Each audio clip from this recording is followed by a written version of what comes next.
Amen. Shabbat Shalom. Ce Shabbat, nous allons lire Bezrat Hashem, Shabbat Shadria.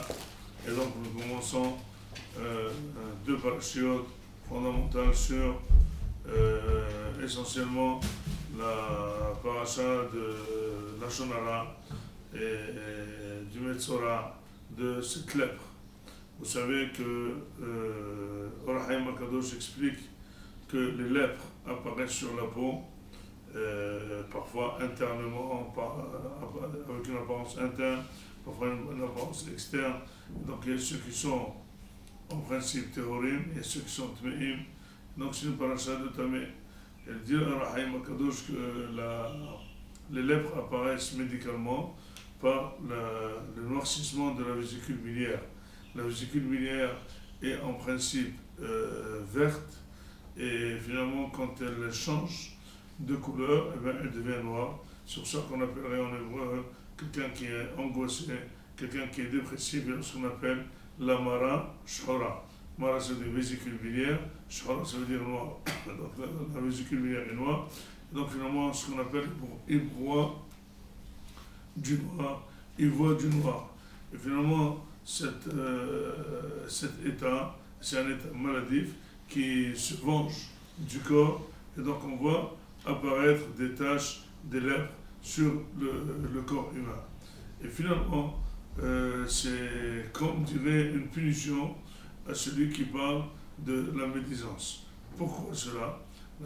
L'explication est que quelqu'un qui parle du mal de l'autre, c'est quelqu'un qui est en principe dépressif. Pourquoi? Parce que l'envie de parler de l'autre, l'envie de déprécier l'autre, l'envie de voir l'autre, c'est que quelqu'un qui n'est pas bien dans sa peau, quelqu'un qui ne se suffit pas de ce qu'il a, quelqu'un que sa maison lui paraît petite, sa femme lui paraît pas belle, son salaire lui paraît petit. Finalement, il a un focus qui rapetissait tout ce qu'il a et qui agrandit tout ce qu'ont les autres. Et donc finalement, son ego, son égoïsme ne lui donne pas à accepter cette histoire. Comment ça se fait que lui, sa maison elle est petite, comment son salaire il est bas, etc. Et donc il est toujours en train de déchirer les autres. Celui-là il gagne un grand salaire, alors que de toute façon c'est un voleur. L'autre il a une grande maison, je ne sais pas comment il a fait. L'autre il a une belle femme, que de toute façon c'est un truand, etc., etc. Donc c'est des personnes qui aiment parler toujours de l'autre. Dès que vous rencontrez la personne, en principe des gens qui sont très bien équilibrés, qui sont bien dans leur peau, qui sont contents de leur sort, et bien finalement ils ne parlent pas du mal, ils n'aiment pas parler du mal, c'est même pas religieusement parlant. Et c'est pour ça que la punition de celui qui a la lèpre, c'est qu'il faut sortir du camp juif, être à l'extérieur du camp et attendre jusqu'à ce que ça guérisse. Comment ça va guérir? Eh bien ça va guérir tout seul.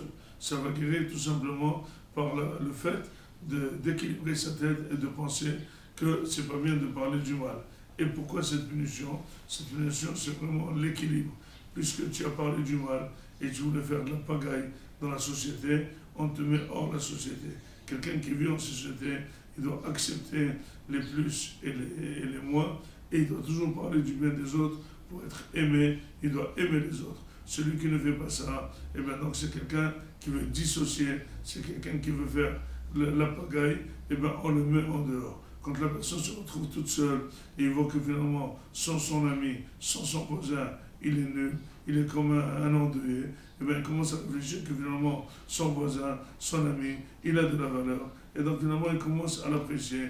Et quand il fera vraiment tchouba, le Coran il vient après 7 jours, il dit voilà, je vois que ça a guéri, tu es en. Pour dire que même les mots MAUX du corps peuvent se guérir par la tête, ce qu'on appelle la psychosomatie.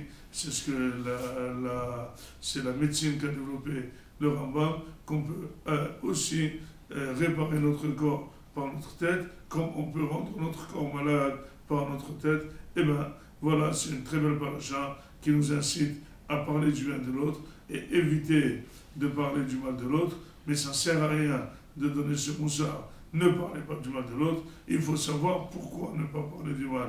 Et comment faire pour ne pas parler du mal? Eh bien, se sentir bien, être content de son sort, agrandir ce qu'on a, rapetisser ce qu'ont les autres, et ne pas croire toujours qu'on mérite plus. Eh bien, non seulement qu'on mérite moins, mais on est très content dans notre sort.